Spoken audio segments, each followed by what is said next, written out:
ಯಾವುದೇ ಕಾರಣಕ್ಕೂ petrol diesel ತೆರಿಗೆಯನ್ನ ಇಳಿಸಲ್ಲ ಅಂತೇಳಿ ಸಿಎಂ ಸಿದ್ದರಾಮಯ್ಯ ಇದರ ಬಗ್ಗೆ ಸ್ಪಷ್ಟವಾಗಿ ಮಾಹಿತಿಯನ್ನು ರವಾನಿಸ್ತಾ ಇದ್ದಾರೆ.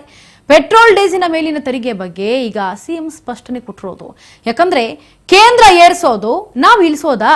ಇದೇನಾ ನಾವು ಮಾಡಬೇಕಾಗಿರೋದು? ಕೇಂದ್ರ ಸರ್ಕಾರದವರಿಗೆ ಏರಿಸೋದು ಗೊತ್ತು, ನಾವು ರಾಜ್ಯ ಸರ್ಕಾರದವರು ಇಳಿಸ್ಬೇಕಾ? ಇದು ನಮ್ಮ ಕೆಲಸನಾ ಅಂತೇಳಿ ಸಿಎಂ ಸಿದ್ದರಾಮಯ್ಯ ಗುಡುಗುವ ಮುಖಾಂತರ ಸ್ಪಷ್ಟನೆ ನೀಡಿದ್ದಾರೆ. ಪೆಟ್ರೋಲ್ ಆಗಿರ್ಬೋದು, ಡೀಸೆಲ್ ಆಗಿರ್ಬೋದು, ಯಾವುದರ ಮೇಲಿರುವಂತಹ ತೆರಿಗೆಯನ್ನು ಕೂಡ ನಾವು ಇಳಿಸೋದಿಲ್ಲ ಅಂತೇಳಿ ಈಗ ಸಿಎಂ ಸಿದ್ದರಾಮಯ್ಯ ಸ್ಪಷ್ಟವಾಗಿ ಹೇಳ್ತಿದ್ದಾರೆ.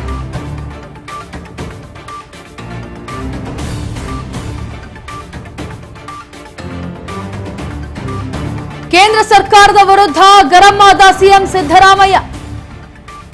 ನರೇಂದ್ರ ಮೋದಿ ಅವರು ಅಧಿಕಾರ